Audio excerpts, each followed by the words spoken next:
What's up, guys? My name is Prox, and welcome back to another video. Yay! I was about to say a StarCraft 2 playthrough, but no, this is in fact a 3D video. Hooray! Hooray! And it is a remake of the most popular one of the videos that I made that suddenly have been getting a lot of attention these last days. And all I did really was change the thumbnail. And somebody pointed out to me that the picture in the thumbnail doesn't represent the quality you get with what I do in the video, or if you follow the video. And that's true, because for the thumbnail I did some extra. I made that right now. It was quite a while ago, a long time ago right now, that I made that video. But so I kind of tried to make the office again. It's a little bit more detailed than the one you saw in the first video, and I discovered after watching it that I've been a little bit lazy in it. I didn't show everything that I should have been showing when it comes to global illumination and interior lighting. Um, I will be going over most of the important settings in this one. We're not going to go super ultra realistic in this video, but we'll try to cover a little more than the basics. We'll try to get some intermediate to higher level understanding of how global illumination works and how the lights work, especially the daylight system, which I won't be using other photometric lights than the daylight system because it could confuse people a little bit. So I guess I'm going to get right into it, and I'm going to cover a lot of things that people were, I'm not going to say complaining about, but they had a little bit issue with it. And the first thing was a recent comment left by a gentleman named, see if I can find it, Goddard Vibes. And he has an awesome llama picture, and he had an issue that he didn't get any results from what he was doing, and probably because I didn't explain that you of course have to change your settings to mental ray settings. And how to do that? Well, you go into the customize menu right at the top here, and you go into the custom UI and default switcher, and you select this max.mentalray, and you choose the default UI scheme. And well, you can do whatever you want, but the max.mentalray changes, it says here everything it does, it changes all your settings to be default for mental ray.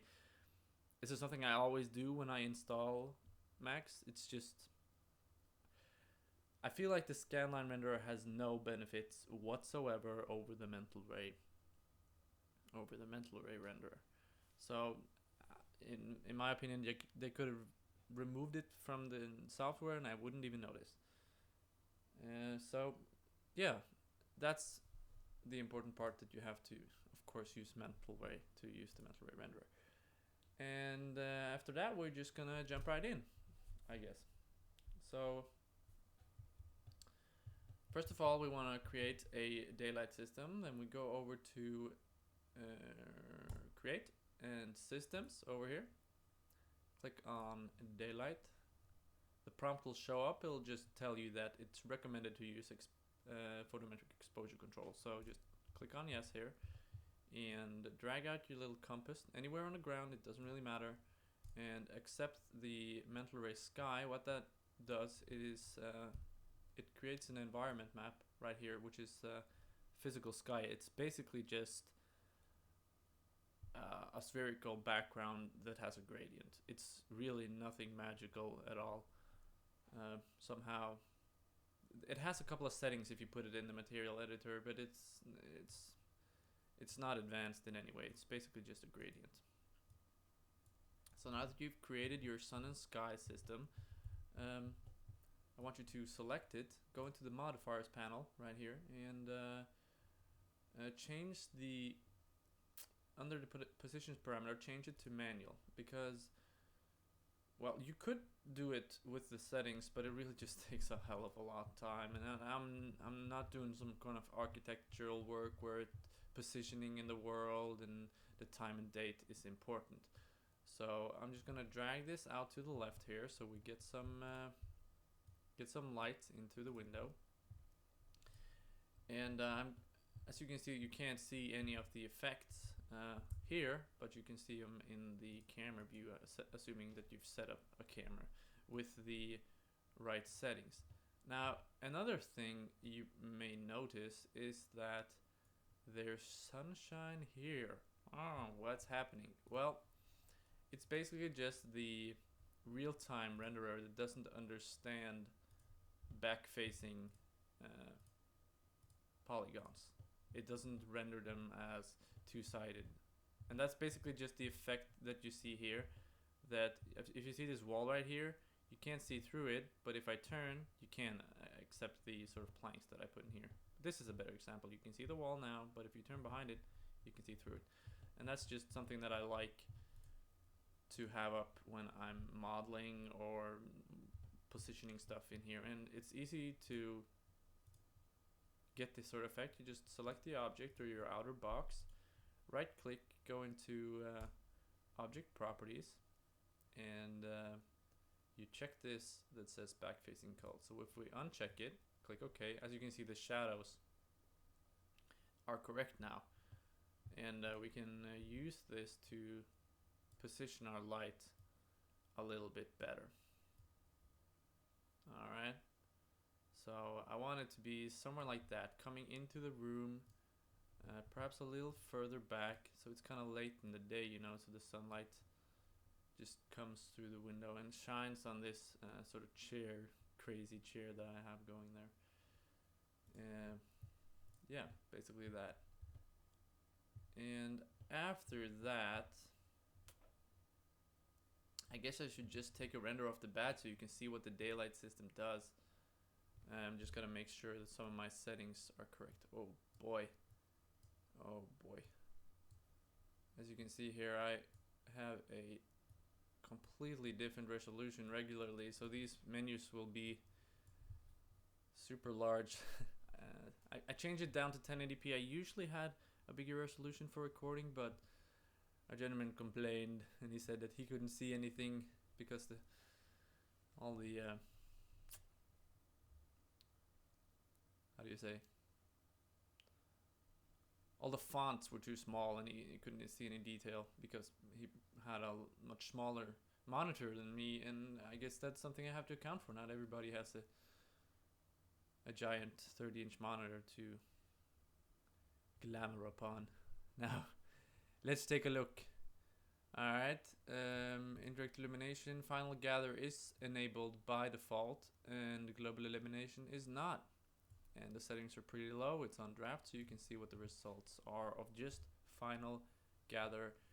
No fancy schmancy Global Illumination or anything like that. And so it renders out. Now,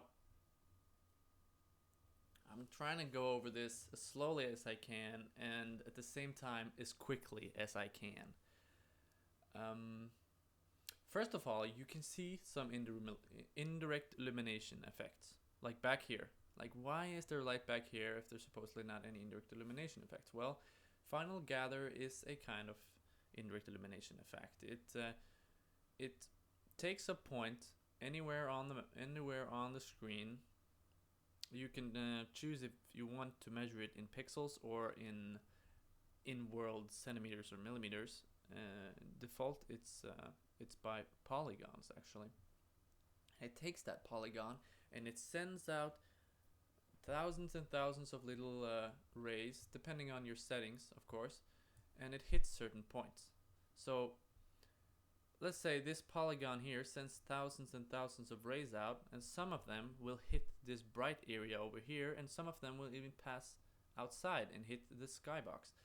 And that will tell this little polygon right here that it needs to be lit up by a certain amount. Now, this isn't completely accurate because Final Gather sends out too few rays, and it sends it out from the origin of the object instead of the origin from the light. And this might get a little complicated in the terminology, but basically final gather smoothens out areas that should be lit up but not quite understanding without global illumination. As you can see down here, this is something that really kind of boggles my mind. I know why this happens, but you know, it's basically just a glitch. It's a bug. It's the interpolation function that sees that this area is bright and this area is bright, and it is in a close proximity to these, but it's not really correct lit. You know, I mean, there's no light reflecting onto these surfaces right here, and that is not reflecting to say the top of it. I mean, the top of it should be more lit up, and that's just basically a bug that comes from having too low settings. All right, so as you also, if you take a closer look right up here, if I zoom in a little bit, and you can see it a little bit over here, you get sort of splotchiness, like it's painted with oil paint or something like that. That's basically just another symptom of there's too little light reflecting around in the room. Also, as you can see here, the horizon is so high that we can see the ground. And, well, you might want this for some of your renders, but I don't want it for this. I want a blue sky outside of my window. So I'm going to close this right now, and that's the first thing I'm going to fix. Also, something that I should have probably brought up, can open, yeah, that's great. It's very dark in here. It's very dark. It's too dark. None of the light is really being reflected. With these giant windows and the sun shining straight into it, this room would be bright, pretty bright, even without any lights in the roof or anything like that. So we're going to go ahead and fix some of the issues. First of all, I want you to create a shell modifier like this on your outer shell. You know, the one that creates the room, sort of the box for your room. And depending on how you've created it, I have to use the inner amount to get the outer surface to sort of expand. And I do this because sometimes, not every time, but sometimes the daylight system really bugs out if it has back-facing polygons. So the shell modifier will ensure that there are no back-facing polygons no matter what. Second to that, we had our horizon too high, and that's an easy fix. Just go into your sun, select your sun, and go to parameters here. Let's find it here. Mental array sky advanced parameters. The horizon height should be, for example, a -2. No, not a 0.2. -2. There we go. A -2. The blur can be the same. The blur is basically just how clean cut is the horizon line between the gray and the blue. And we set it to, it's basically barely blurred. It's a little blurred. It doesn't really matter. We're not going to see it. I don't need to change that. So now we fixed the horizon, and we fixed any glitches that we might get from the back-facing polygons. So now we're going to fix that it was too dark. And the way we do that is, it's kind of like creating a new light. I said I wouldn't create any new lights, but this is sort of adjacent to the mental array sky system. It kind of belongs to it, and that is the under create lights, photometric lights, and mental array sky portal is what you want to click on to create. I usually go full screen for this, and if you have auto grid on, this would be really easy. You'll just click right here and you'll drag out this sort of light like so. And I want to make it shadow samples. No, we don't need to worry about that right now. Like, make it a little bit smaller than the window. I usually do that. It solves some glitchiness issues with this system. from time to time. And let's go to the okay, it says to automatic. Great, it's set to automatic. And you have to be sure that this arrow points in towards your scene, in towards. If it points outwards, you're not going to get really the effect that you're looking for. So after that, you'll just hold down Shift and use the move command to duplicate it. And when this shows up, depending on how many windows you want, you have to choose the correct number of duplications and choose instance. That way, if you change one of these, all of them will change. I mean, the windows are the same. Unless you have a different window that's like tinted or something, you should keep it on instance when you duplicate the windows. So basically, just to demonstrate this effect, if I change the size, you can see they all change in size. All right, that's great. So now that we have our windows gone up, I guess I'll take a render. Oh, that's Windows 8 for you. Press the Windows key and everything goes to shit, right? And as you can see already, we're starting to see this sort of lighting effect going on in here. And you know, the real-time render can't really cope with indirect illumination all that well. It tries to, and it really bugs out somewhere around the edges here. That it did this in the last video as well. It only does it when I record. It's probably a graphical issue that I don't understand. I don't know.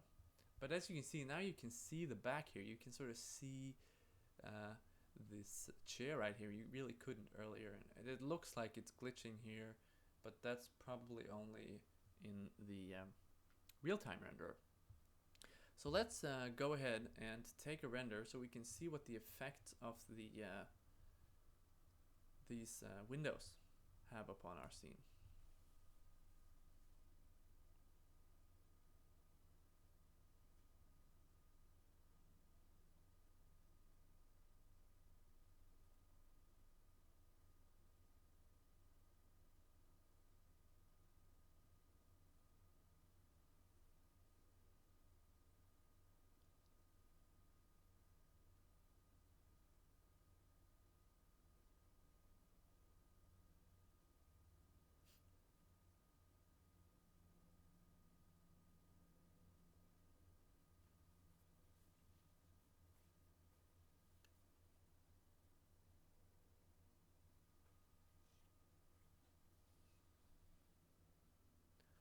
All right, great. This is great. All right, gives me a lot to talk about.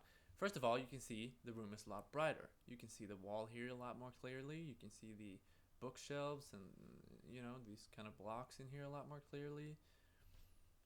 But you can still see that there's splotchiness, and there's errors here, and there's errors here, and there's splotching here. You know, there's a lot of issues. You can see we fixed sort of our sky a little bit. If you have a camera and it's really bright outside and you take a picture in a dark room that doesn't have any other lighting, the outside will look pretty much blown out. It'll be a lot brighter than just the clear blue of the sky. Your eyes won't have this effect because you have dynamic range imagery basically in your eye. Your eye compensates for the difference between the light outside and inside, and it can adjust. A camera can't, unless you're taking multiple pictures at different exposures and blending them together and creating high dynamic range imagery, which is a completely different topic from what we're talking about here. So the as you can see, the background here is a little blue. Why is that? Well, it's basically because these polygons over here, these pixels over here, send out rays and they hit the background here, and they see that blue light is basically being scattered through the window and hitting this area here.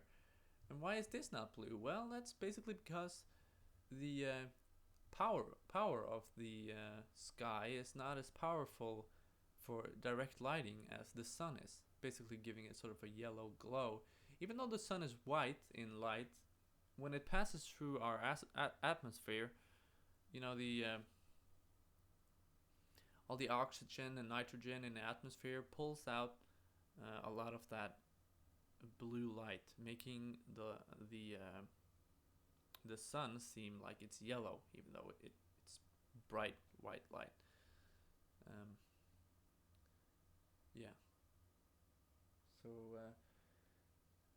I'm supposed to demonstrate the lack of photons. It kind of does it already.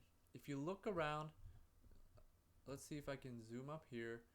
It's kind of hard to see because default brings actually quite a lot of photons, but you can see it's sort of splotchy, and maybe over here, yeah, you can see the splotchiness, especially down here. It doesn't look quite right, and it's also very dark, and that is something we wanna fix. So you've seen what's happening with the lack of final gather points. You get these sort of errors. This is basically just the computer trying to compensate for the lack of light. It tries to compensate for the lack of light. If the entire scene was just powerfully lit by a lot of photometric lights, this wouldn't happen with the low setting.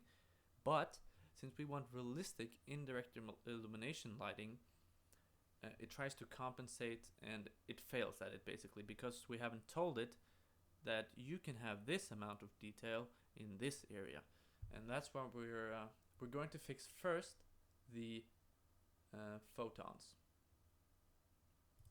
All right, and a lot of people. Well, first we have to turn on global illumination, of course, and change this to about 1,000.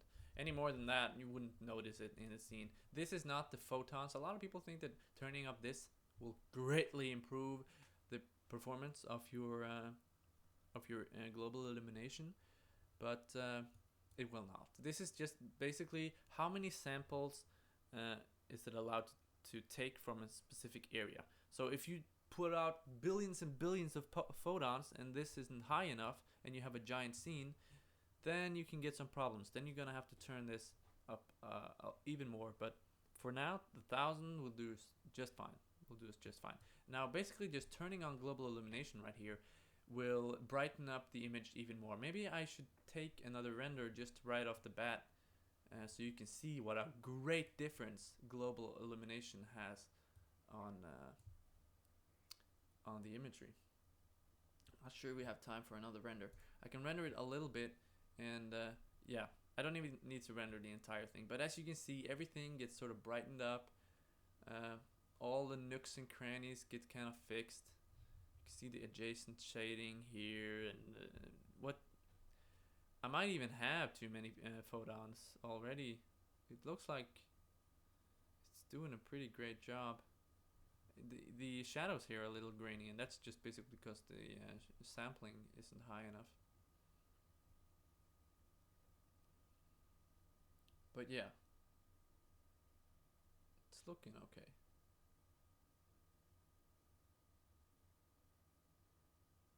Actually, it's looking pretty good. I might have to tone it back to show you some of the issues you get if you don't apply the correct amount here. But as you can see, that render went faster when applying global illumination, basically because the computer didn't have to make too many errors as it did earlier. Now I'm just gonna take a look at a couple of things right here. Press 8, for example. Indoor daylight 10. Yeah. Now you can see. This is gonna be all blown out. This is gonna be all blown out. Everything is gonna be too bright. Just like this. And that's just left side. Yeah. That's basically just because I turned down the exposure. I opened the lens even more. And what we have to do to change that, and you may wonder, why would I want to do that when I can just change the exposure value? Well, you don't get the contrast. I want the side back here to be darker, and as you saw in the last render, if we can open it up again, it's pretty bright. It's a little darker, but I want it to be even darker. So I'm going to go into the sun right here, and I'm going to change the sky parameters back to about, I want 0.3 for the sky. Alright, 0.3 for the sky, and let's find the sun multiplier. There it is. And I do a 0.2 for the sun. Okay. It's still looking bright. Yeah. This is more like it. You can get an indication from the real-time renderer of how bright it'll be, but not how the light will sort of pass on. And now we'll probably get more of that issue with not having enough photons. So we're going all the way down here to mental ray, indirect illumination. And this is something you guys have to learn yourself to do. A lot of people will just use automatically calculate energy in photons and sort of shift these multipliers. And really, to me, this is like a photograph going out there with a super expensive camera, and they just use the automatic mode on the camera instead of using manual focus, manual control of all the settings. So don't do this.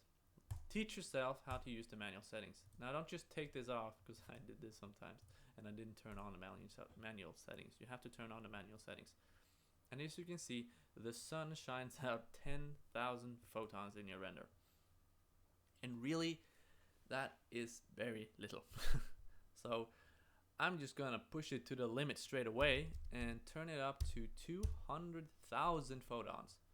And I'm going to do the same with the sky portals, which I didn't select right there. I selected there, sky portals.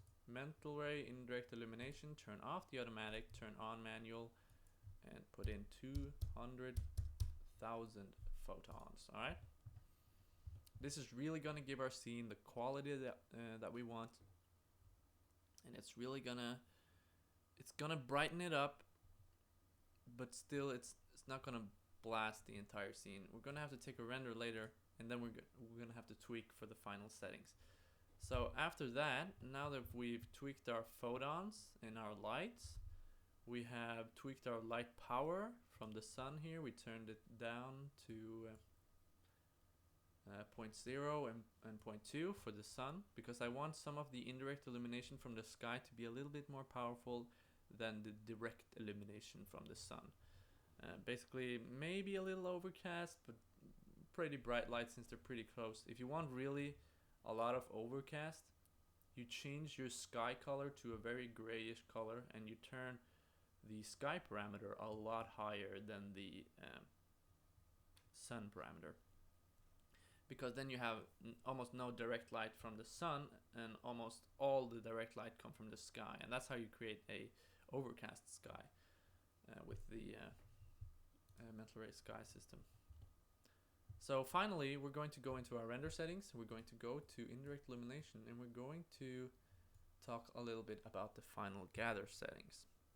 Okay, so we've gone through sort of the basics now, and this is a little bit more intermediate. It's not like high level stuff or anything like that. It's basically just intermediate stuff. And first of all, I should probably just show you what happens if you do the slider. Look at these numbers right here. As I slide it up, it usually only changes initial final gather point density and rays per final gather point. You see that? Only at the last segment is where it changes this last setting right here, which is interpolate over number of final gather points. And that's basically, this right here is basically what's causing our little issue that we had in the corner right here, with pieces being illuminated that really shouldn't be illuminated. Okay? So what you want to try to do is, don't care about the preset. You can use the preset to sort of give you a scope of what you want or what you need. And I like to send a lot of rays, and you do not need this kind of high density. And also, remember, by turning this up will increase your render time significantly. This is the big deal right here. This will increase your render time massively.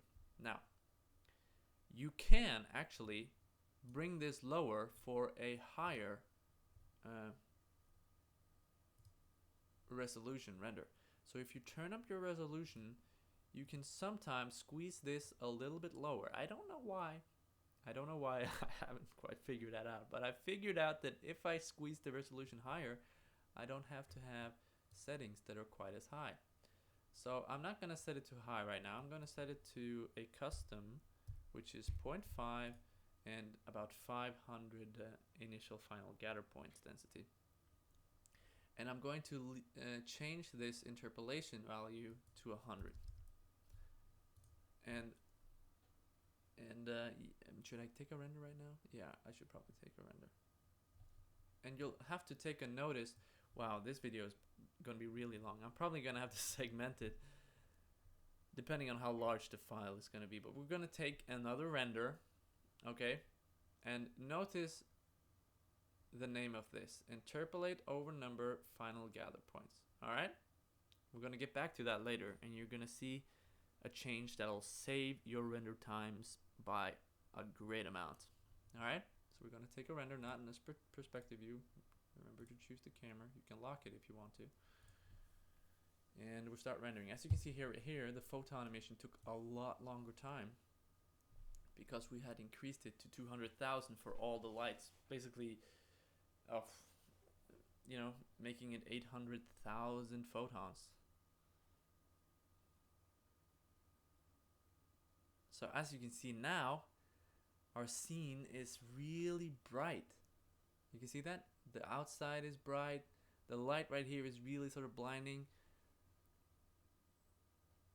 And you got to consider that this material that I have on right here is a completely white material. Imagine if you have a completely white room, it will be pretty bright if the sun is shining right into it. You can change this, of course, in the exposure value area to get a less bright result if you want that. But I kind of wanted a really sort of bright, when the sun shines on a white surface, it's in your eyes, it's painful. The sun burns in my eyes, that kind of effect. And as you can see right now, the render time has just gone up. We're barely even halfway through the calculation phase, and it's starting to slow down significantly. I might not have time to render this entire scene on camera. I might not even have enough to talk about, but I'm gonna try to keep it light, talk about the 3D imagination that I have been losing quite lately, and you guys haven't been seeing many videos of me, and I'm gonna turn that trend right now. I'm gonna bring it back full time, except for when I do work. I have to work. I have to earn a living. Can't earn a living on this because can't commercialize videos where I use the visuals from Autodesk unless they contact me and say that, hey, do you want to earn money on making videos for our software? And I would say, yay! But alas, I cannot. That would be a great time. Anyways, for the next video, I'm thinking about going through some UV unwrapping, and I want to try to get texturing into the same video for you guys, which is really what you guys have been waiting for and asking about, how to do some realistic textures and materials and stuff like that. And it really takes that really takes a lot of prep work. It really takes a lot of time. You can't just jump into the textures and hope that the UVs are okay. You see, the UVs are important. Thankfully, a lot of, or most of, basically all of the, except for the chairs, all of the geometry in this scene is pretty much square, and that's really easy to UV unwrap. And so I'll try to do that. I'll do that in a short video, and of course I can't do all the work in one video. It's a marathon and will take 2 hours to complete the entire UVing of this entire scene. But after that, you'll get your scene where I talk about creating materials and how easy it is to make stuff look realistic if you just choose the right shaders. That's the kind of thing you have to focus on. Some people think of a wooden floor and they say, well, that's not reflective. Well, the Fresnel effect, for example, if you lay your head flat against the floor and you look across it, specifically if you have a wooden floor that's sort of glazed, or I don't know what's the name for it in English, parquet? I don't know. Parquet is the word for it in Norwegian. Wooden floors that have sort of polished finish on them, and they're kind of satin and they reflect a lot. Surprisingly amount, unless they're really scuffed up and old, they would still reflect some then. Basically, your mindset you have to set yourself to is that everything has reflectivity. Everything. Even concrete. Concrete looks like the most dull and boring and matte and flat sort of texture in the world, but it has reflectivity, and that's, you'll notice if it ain't there. You just don't know why. That's the problem with 3D. That's the problem with realism in 3D. You'll notice that something is wrong, but you can't quite tell why if you're not trained, especially if you're making like humans and human texturing and stuff like that. You can look at it and you're like, it just looks so real. But when I render it, it's like, what happened? It's something is wrong, something is off. It still looks like it's CGI, and that's the holy grail. That's the real difficulty of learning why it's not correct. And that's basically something you can't see. You just gotta know. You just gotta know why. And hopefully I'll get to that. Photorealistic, teaching you how to do photorealistic faces and stuff like that. It's really a monolithic task for me to try to teach you over the internet. But hopefully I will have time for it, and hopefully you will also enjoy it. Yeah. So we're closing up. Seems to get the render going right here. Now you guys, depending on what kind of computer you have, you might not want to set these settings this high, especially not if you're just going to check the lighting. Set them lower. Set them a lot lower. Don't set them to 200 and a fourth or something like that. Don't set them this high unless you have a monstrosity of a beast or a render farm or something like that. If I had a render farm with me right here, this would have been done a long time ago, basically. It's been like 7 minutes render time right now. And we're at 90. The rendering will go pretty quick compared to the calculation phase. And a lot of you have been asking me what kind of computer I have. And if you go on my second channel, the Proxy Box, it's probably, if you go to my channel, it's in the featured channels to the right, I think. Yeah, it's probably in the right. There you can find the Proxy Box, and there I will be uploading a video about my computer. So I can sort of have a place to link people when they ask the question of, what kind of computer do you have? Or what kind of system are you running? And stuff like that. And it's pretty much at the top of its game right now, but very soon, you know, the Ivy Bridge E processor will be coming out. People will be saying like, what? Ivy Bridge E?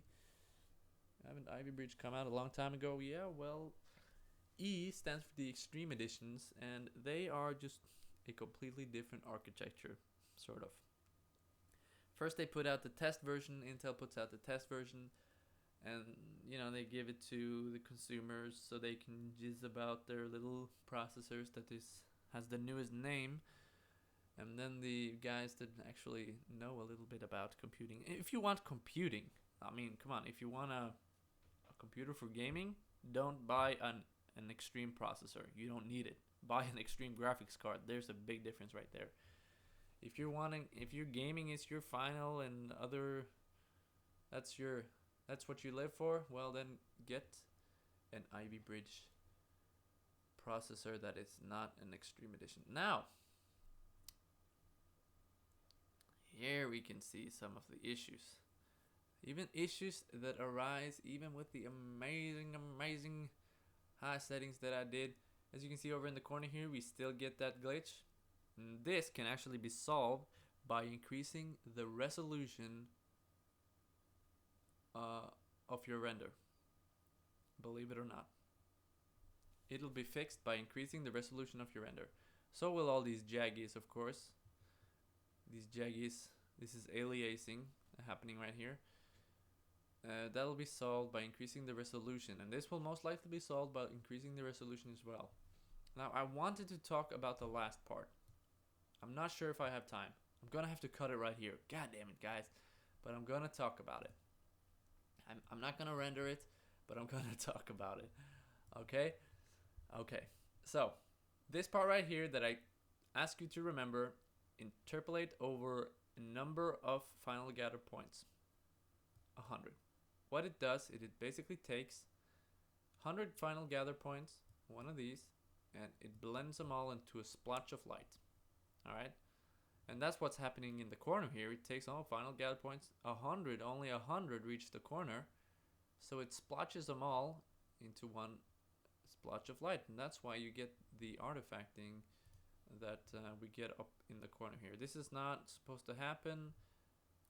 Even this is an artifact. Right, you see that light to come up here? That's an artifact. That's not supposed to be there. It's not physically correct. Of course, you can always render with iRay, which I love to do, because everything is just correct and you don't have to worry about settings whatsoever, and it's for super easy.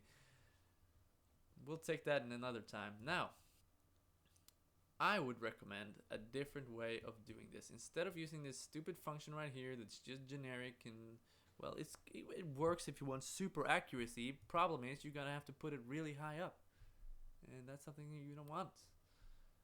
So, alright, so what we want to do then instead, we go down here under Advanced, and this is a function that you can use if you don't have time for higher settings. You just turn on the speckle reduction really high. I usually set it to standard, but you can set it to really high or extremely high. This doesn't really affect render time all that much. However, it affects the blurriness of how accurate light is. So if you're doing caustics, set it to none or standard. None probably will be a little too extreme, but standard is pretty good. And then down here, God, I keep jumping off topic all the time. Interpolate over number. Use this instead. Final gather point interpolation. Use radius interpolation method instead of number of final gather points. And it'll usually be checked radii in pixels. Uncheck this. Choose radius, and here it says 7,000 millimeters to 1 millimeter. Basically for minimum radius, and you have to check that as well. And what you want to do then, in order to get this number, 7,000, don't set it to 7,000 because it might be incorrect for you. Alright? So I want you to, well, you close that. Look in this corner right here as I do this. Right here, go up to Tools and find the Measure Distance function. Yeah, we're gonna have to go into the top view. Look right here. Take from the right diagonal corner of your scene and click on the other diagonal corners. Alright? And that'll give you about the distance of the room you're rendering, or the scene you're rendering. Alright? That's gonna be the number that, okay, mine is a little bit bigger because I clicked a little bit outside, doesn't really matter. But that's gonna be about the number that you put in the radius section. And then in the minimum radius section is basically what kind of fidelity do you want the render to go at. Say if I set it to a millimeter, then if there is a crack that is a millimeter thick, then it will still interpolate that individually. It'll send rays that way individually. If it was smaller than a millimeter, it would make a blurred splotch, basically. But a millimeter is really detailed, and you usually don't have to go lower than the millimeter. If you do, then man, then you're picky. Then you're rendering 4K for the Lord of the Rings, and yeah, you don't need it. So I'm not gonna render again, but I can assure you that this setting right here will be faster than the interpolate over number effect. As you can see, it's grayed out when you click this, because you don't need that function anymore if you're using this. Alright, so I guess we covered most of it. And yeah, thank you guys for watching this video again. If you watched the first one, then maybe you did see the improvements, if I did do any improvements for you whatsoever. Oh, did I start to render again? God damn it. I wanted to open the old renderer so you could see it. Maybe I have it here somewhere. I'm not sure.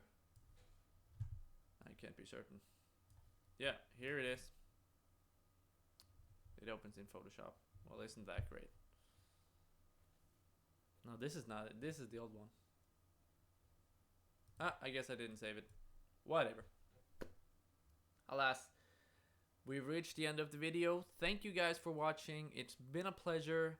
And stick around. Hopefully, I'll get the next part out before the end of the Easter week or in the next week. Alright? Hopefully. Don't judge me if I don't get it out. Please. I beg you. I beg for your mercy. Alright? Yeah. See you guys.